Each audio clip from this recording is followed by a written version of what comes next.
Pikiran yang kita ciptakan bisa salah. Misalnya begini, dulu misalnya Nabi pernah bersabda, al-qatil wal maqtul finnar, pembunuh yang dibunuh sama-sama neraka. Jadi idal taqal muslimani bisayfihima fal qatil wal maqtul finnar, jika dua orang muslim bertemu sama-sama bawa pedang, maka yang bunuh maupun yang dibunuh itu sama-sama masuk neraka. Makanya kita harus syukur sekali Indonesia itu paling menghindari membunuh, karena kalau sesama muslim membunuh itu ancamannya berat, sama-sama masuk neraka. Bukan sekedar diboyong dari pondok Tebu Ireng, itu neraka gitu. Kalau dibayang pondok gampang gitu. Nanti mondok lain gampang.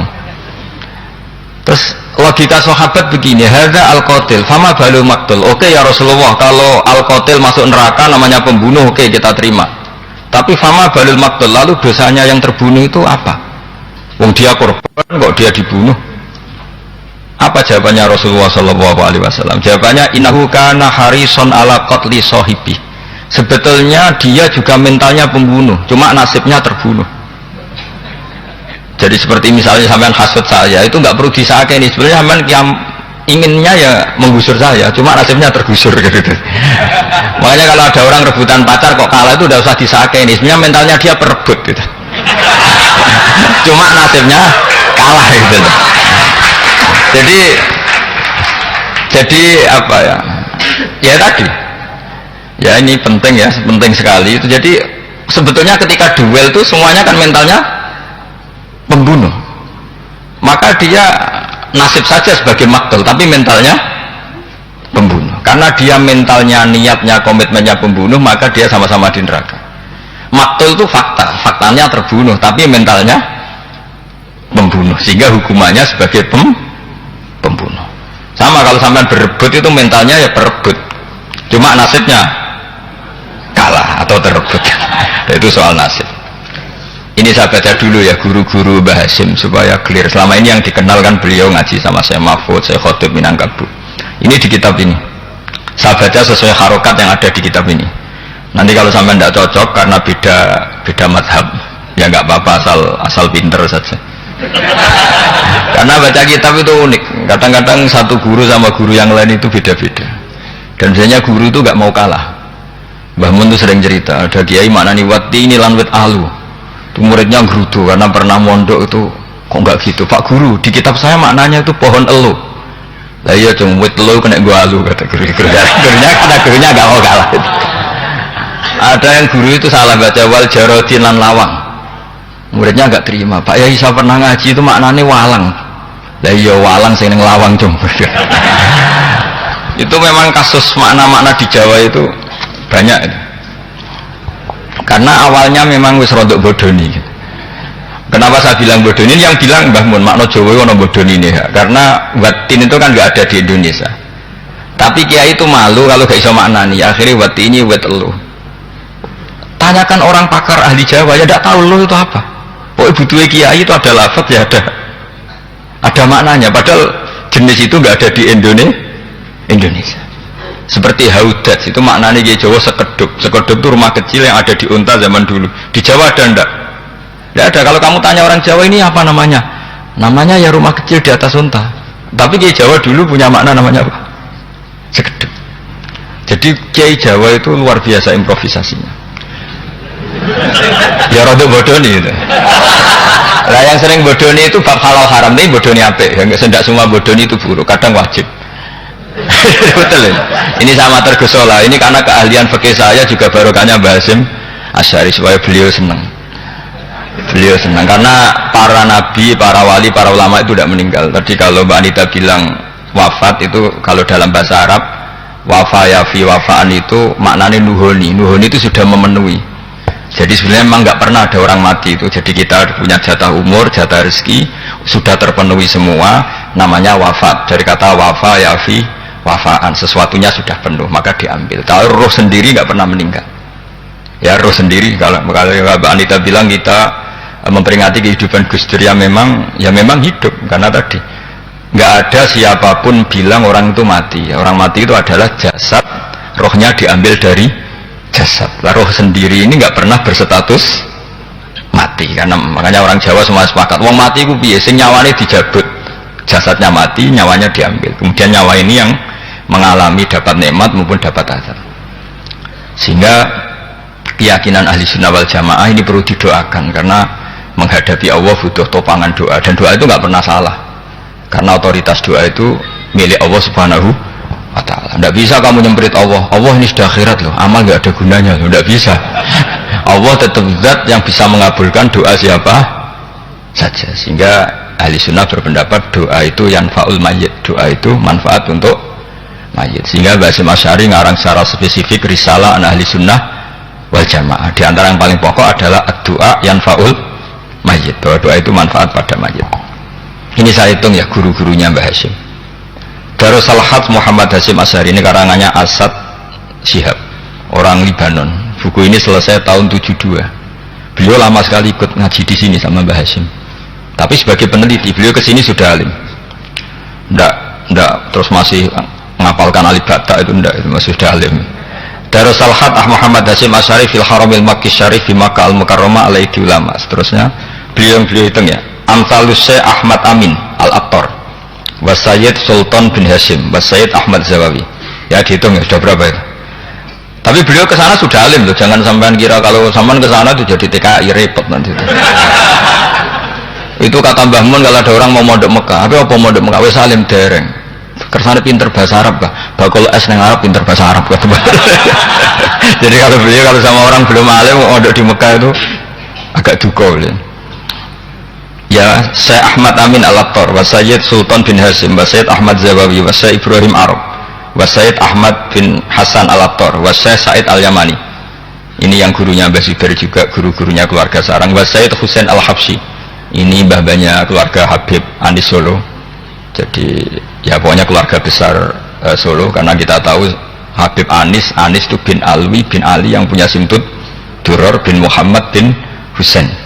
Alladzi tawalla mansibal iftah hatta wafatul maniyah wa Sayyid Bakar Sato, ini yang ngarangnya Anatul Talibin, wa Syekh Rahmatullah wa Sayyid Alawi bin Ahmad As-Segar, ini yang ngarang Tarsihul Mustafidin. Kita tahu sarah i'anah paling terkenal adalah dua, I'anatul Talibin dan Tarsihul Mustafidin, itu dikarang oleh Alawi bin Ahmad As-Segar. Terus wa Sayyid Abbas Al-Maliki, itu banyak Sayyid Muhammad, karena kita tahu Sayyid Muhammad adalah Muhammad bin Alawi bin Abbas, ya, Muhammad bin Alawi bin Abbas, itu juga gurunya Basim. Wa Sayyid Abdul Az-Zawawi wa Syekh Soleh Bafadol wa Syekh Sultan Hasyim Dagestani. Jadi selain guru-guru di Indonesia termasuk Mbah Mahfud Termas, Syekh Khotib Al-Minangkabau, beliau punya guru-guru itu yang saya sebut. Lalu barokahnya guru-guru itu, ya barokahnya guru-guru itu, Basim berpikir seperti itu, dan berpikir seperti itu yang mengilhami Gus Wahid, kemudian Gus Wahid mengilhami Gus Dur. Kenapa saya cerita ini? Supaya kamu tahu bahwa pikiran-pikiran besar Gus Dur itu ada sanadnya. Jangan sampai kamu berpikir Gus Dur cerdas muka kan delok film lah, terus gue delok film kan ya repot gitu. Jadi ya, makanya ini, karena banyak juga yang cerita Gus Dur sebagai budayawannya, sebagai demokratnya, sebagai pluralisnya. Yang cerita itu kan sudah ada, masa saya disuruh cerita itu lagi? Jadi kalau sampean saya cerita itu lagi kan coro Jawa tahsilul hasil. Jadi ini itu tidak bidang saya. Bidang saya akan melihat Gus Dur sebagai cucu Basim siapa? Asy'ari. Ini saya baca ya. Ini bahasa Jerman tapi sudah diagak-agak Arabkan. Ma'al Muhandis Karel von Schmidt. Ini Basim. Jangan kira yang pernah berkawan ya, bersosialisasi dengan non muslim itu mulai Gus Dur, mulai Basim. Ini di halaman 108 kitab tadi, Wadi'ul Labinati Istiqlal Al-Indonesia. Kitab ini boleh sampean gasap, nanti setelah ini tak bawa pulang atau sampean gasap nggak apa-apa, ini santai-santai tepiren nggak apa-apa. Siap ya? Ya nanti bisa dibaca. Lakot kan seterusnya hakon ziaratil alam Muhammad Hasyim makana dalika fi yaumini 7 Juli tahun 1936 fi maqarrihi Tebu Ireng haitsu taqaltu indahu bil muhandis Karel von Schmidt wa kanatil fursa sa'ikhal tahadus ma'ahu tawilan. Terus setelah itu ini ceritanya muallif menangi Basim diskusi sama orang orientalis. Ini kata muallif, wahadil uqdatu takunu akidatan wa hiya uqdatul mustasyrikin fa kullu shay'in ya'ti minal ghurbiyin wal irobiyyin wa Eropa ya'tabirunahu dasisah Jadi zaman itu Mbah Hasyim itu sering punya tamu dari Eropa, dari Barat, dari macam-macam. Semua statrodal muhandis terus seterusnya sampai. Nah ini cerita saja betapa Mbah Hasyim itu perkawanannya luas sekali. Terus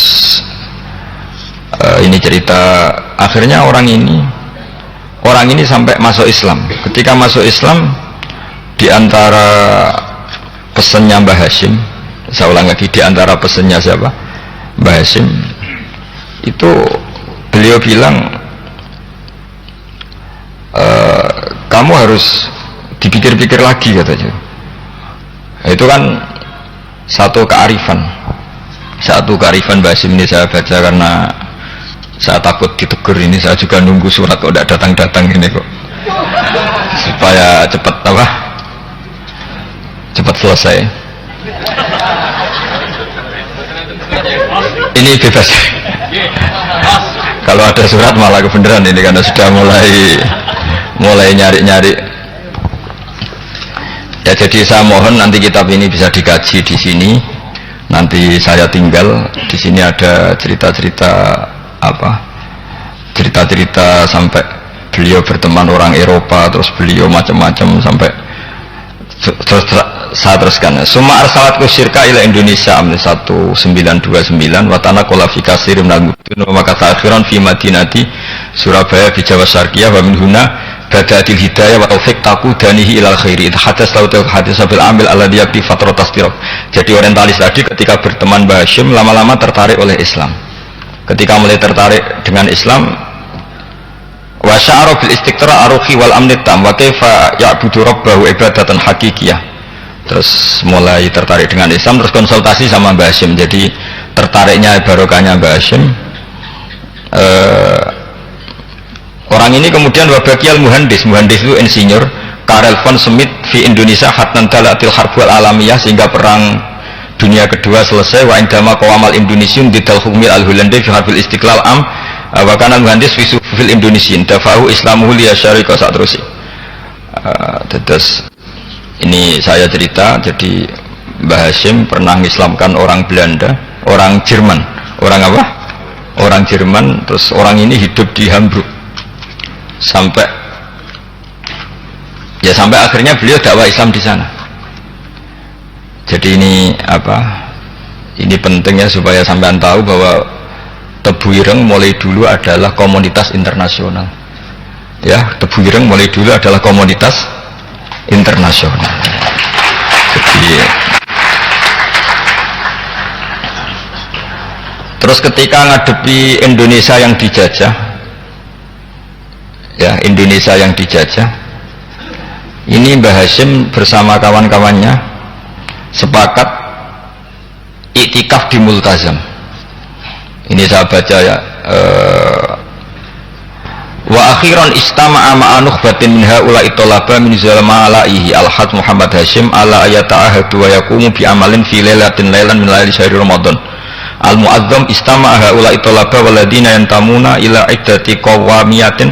Qawamiyah itu kalau bahasa sekarang perlawanan min Afrika wa buldani janubi Asia Tenggara wa Asia al-Wusta Asia Tengah wal buldan al-Arabiyah wa kana al-had Muhammad Hasyim Asy'ari ahadahum bahwa qafu jami'an amamal multazam bil Ka'batil musyarrafah wa ahadu wa aqsamul yamin ala yakum bil jihad fi sabilillah li ilahi kalimatil Islam wa tauhidil muslimin bin nasril ilmi wa tawiyah wa tafaqquh fiddin talaban lil mardatillahi ta'ala la yarjuna min wara'i dzalika malan wala mansiban li anfusihim. Jadi sebelum beliau pulang ke Indonesia, itu komunitas Asia Tengah, Asia Dekat, Asia Jauh, semuanya dijajah karena Mesir dijajah Prancis, yang Burma dijajah ini, yang Indonesia dijajah ini, semuanya berdoa di Multazam. Intinya Mbah Hasyim itu patriotik betul. Tapi ya religius betul. Beliau berdoa di Multazam, beliau menyanggupi siap jihad melawan penjajah. Tapi saat itu juga berikrar kalau semua itu tidak untuk nyari pangkat. Makanya saya yakin Gus Dur adalah orang saat jabat presiden karena supaya Indonesia tidak chaos. Buktinya apa? Ketika beliau dilengsarkan ya santai saja. Wong ngajine wa mal hayatud dunya illa mataul ghurur. Jadi ya santai saja itu. Enggak jadi masalah. Terus kitab ini menerangkan, ini saya baca ya. Li khidmatid dual alladziina laha musta'maratun. Musta'marat itu dijajah mislu Holanda wa Inggris wa Rusia wa Bernisa wa fi hadzal amri bidzat ara anna alal muslimin wal mas'ulin khususan. Ini intinya ulama-ulama yang dari timur jauh kemudian sowan ke Mbah Hashim minta fatwa karena negara-negara mereka juga dijajah. Jadi dulu orang dari Jerman, dari mana-mana belajar Islam juga sama Mbah Hashim. Yang negara-negara Asia Timur, Asia dekat itu juga kalau konsultasi kemerdekaan juga sama siapa? Mbah Hashim. Jadi uniknya kitab ini ditulis oleh orang Libanon. Jadi orang Libanon itu saking penasarannya sama Mbah Hashim Asy'ari itu datang ke sini. Ya datang apa? Datang ke sini untuk belajar sama Mbah Hashim. Dan diantara belajar itu kemudian sampai sini ternyata tamu-tamunya Mbah Hashim dari berbagai negara. Mulai yang konsultasi cara memerdekakan negaranya karena mengalami dijajah, sampai cara belajar Islam yang benar, termasuk tadi yang Karelpon Smith tadi yang masuk Islam karena konsultasi sama Mbah Hashim, padahal dia orang Jerman. Terus diantara kelebihannya Mbah Hashim ini juga ditiru Gus Dur, wal haji Muhammad Hashim la yajidu kharajan ayuna kisau sami' wal mukhatab bal yurahibu bidzalik. Mbah Hashim orang yang tidak tersinggung ketika pendapatnya ditentang atau digugat oleh lawan bicaranya. Beliau santai, tidak terus ya tidak berontak, ya santai aja, enggak terus anggur dibantah, bantah kiai kualat, tidak ada, itu tidak ada sanadnya. Nah ini saya pastikan ya bahwa kehebatan Gus Dur itu kita nggak lepas dari barokahnya siapa? Mbah Hashim. Sekali Rasulullah Shallallahu Alaihi Wasallam sebagai Sayyidul Khalqi, Sayyidul Anbiya al Mursalin, beliau yang ngakui ana dakwatu Ibrahim wa bisyaratu Isa. Aku hebat ngene iku barokah dungane Nabi siapa? Ibrahim. Maka ini sesuatu yang saya tekuni, jadi nggak salah kalau bicarakan Gus Dur ya harus bicarakan Mbah Hashim. Sama bicarakan Nabi Muhammad Shallallahu Alaihi Wasallam juga harus membicarakan Jadduhul A'la yaitu Ibrahim alaihis salam. Jadi ini kitab bisa dipakai atau digasap ya nggak apa-apa. Artinya gini, gasap itu kalau saya ada ridho jadinya gasap, kalau ridho ya jadinya boleh. Dan menjadi gasap kalau nggak dipelajari. Ya, jadi kalau mau enggak terus tinggo jimat itu kita fokus bahas sakti, wah ya repot makanya ini. Nah kalau dipakai itu gasap. Tapi kalau nanti didiskusikan sama teman-teman kemudian menjadi baik, menjadi luar biasa, saya ikut ngamal. Terus saya ulang lagi, saya teruskan. Ittisolatuhu itu komoditas beliau. Lahu ittisolatun wasi'atun wa mukatabatun ma'akatsirin min zu'ama'il alam al-islami fi dzalikal ahdi. Fianhum Asy Abdul Aziz As-Sa'alibi wa Sayyid Diyauddin wa Syairozi Adwil Injiz Al terus beliau punya perkawanan besar di komunitas internasional, termasuk Syekh Muhammad Abdul Karim Al-Khattabi wa Sayyid Alawi bin Thahir Al-Haddad Mufti Sultanati Johor. Ya, beliau berkawan dekat sama muftinya kerajaan Johor, wa Muhammad Ali wa Syaukat Ali bil Hindi wa Muhammad Ali Jana Muhammad Iqbal yang terkenal di India itu, wa Sayyid Hibaduddin Asy-Syahrastani wa Wazirul Ma'arif Al-Iraqiyah. Beliau berteman sama PM Irak. Jadi kalau Gus Dur dari Mesir belajar di Irak, ternyata dulu mbahnya teman akrabnya Perdana Menteri apa? Irak. Terus banyak Waro'isu Majlis Tamyiz wa Sayyid Al-Alama Muhammad bin Aqil wa Sayyid Muhammad Jadul Maula wa Sayyid Muhammad Surur, saat terusnya itu. Jadi ini nanti saya tinggal termasuk catatan-catatan ini, saya mohon ridho dari Gus Solah, dari supaya santri-santri sini belajar Mbah Hashim lebih serius supaya gampang. Kenapa saya katakan harus seperti ini? Dulu Nabi Ibrahim itu diantara anak cucunya itu secara lahir ada yang tidak soleh, karena anak cucu itu punya otoritas sehingga anak cucu ini yang menstatuskan Nabi Ibrahim, sampai Allah sendiri yang meluruskan pengklaiman itu, yaitu ada ayat maka anak Ibrahimu Yahudiyah wala Nasranian, karena ada orang yang bernama Yahuda bin Yakub bin Ishak bin Ibrahim. Karena Yahuda punya pola tertentu dalam beragama, terus seakan-akan mbah-mbahnya paling ya begitu. Akhirnya Ibrahim pernah disetatuskan sebagai Yahudi, sampai Allah sendiri yang ngintikan maka anak Ibrahimu Yahudiyah wala Nasranian. sampai datang Rasulullah Shallallahu Alaihi Wasallam yang memaklumatkan saya juga cucu Ibrahim orisinil, dan saya pastikan Ibrahim itu bukan Yahudi tapi bapak tauhid. Semenjak itu Ibrahim dipulihkan namanya, bukan Yahudi tapi bapak tauhid, yaitu diistilahkan Nabi millata abikum Ibrahim, semua tauhid adalah nginduk kepada Nabi siapa? Ibrahim.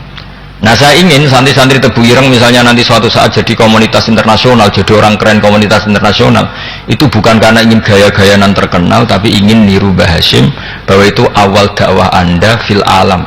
Semua alam ini tentu butuh tauhid, butuh kebenaran, bukan gagah-gagahan sebagai orang populer. Terus persahabatan yang luas, misalnya Anda khusyuk terus kuper, ratau kancanan wong ben jadi wali gini itu skuper. Mungkin Anda tidak akan jadi wali karena sanadnya Mbah Hasyim itu perkenalannya luas. Sementara kamu milih kuper gak pernah berteman orang, tapi sanadnya sampai Mbah Hasyim itu membingungkan sanad itu. Wong Mbah Hasyim tidak gitu kok kamu nyanatkan begitu. Jadi kalau santri Tebu Ireng mulai sampai neng kamar, terus ngobong dupo, terus memperkenalkan diri jadi wali gitu. Nanti tonggo kamu ngira itu produk Mbah Hasyim karena kamu santrinya. Kan dianggap cerminan gurunya sampai Mbah Hasyim. Nah, kalau ada yang teman-teman gitu harus dimaklumatkan itu sanad mungkotek bahwa sanad itu tidak benar. Ini kapan ini ditegur? Ini saya sudah mulai menunggu karena ya repot ini kalau kelamaan ini nanti itu. Terus ini khazanahnya Mbah Hasyim. Khazanah itu ya perpustakaan kalau sekarang. Maktabatuhu tu'addu maktabatul khat Muhammad Hasyim Asy'ari min aghnal maktabat likhtiwaiha ala anfasil kutub. Jadi ini kadang harokatnya ya beda dengan bacaan saya, sama nanut bacaan saya saja. Di sini ditulis anfusil kutub, kalau saya baca anfasil kutub karena maknanya kitab terbaik. Kalau kitab terbaik bacanya bukan anfus tapi apa? Anfas. Ya nanti kamu debat sendirilah sama teman-teman ini bacanya apa, karena ini kadang harokatan. Kalau kadang harokatan repot, abe bantah itu kadang sungkan mbek sing aran, orang bantah kadang beda.